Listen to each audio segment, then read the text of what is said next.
আজ ২৭ আগস্ট ২০২৫। ঢাকা পোস্টের প্রধান শিরোনাম। রাজধানীর সব বাস চলবে একক কোম্পানিতে, প্রেস উইং।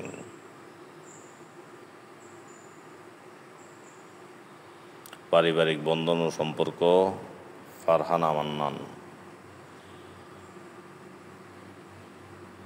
শেখ হাসিনা, কাদের সহ আওয়ামী লীগের ১৪ নেতার বিরুদ্ধে অভিযোগপত্র দাখিল।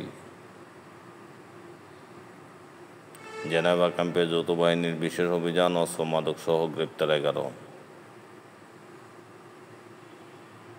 দেশের বাজারে স্বর্ণের দাম বাড়ল।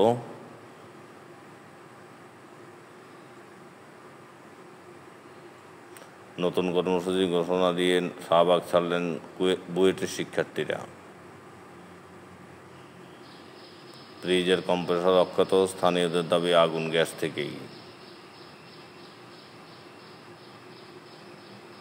ফজলুর রহমানের দলীয় পদ সহ সব পদ ৩ মাসের জন্য স্থগিত। জিআই স্বীকৃতি পেল ময়মনসিংহের লালচিনি। সামিট কমিউনিকেশনের চেয়ারম্যান সহ ৭ জনের বিরুদ্ধে মামলা।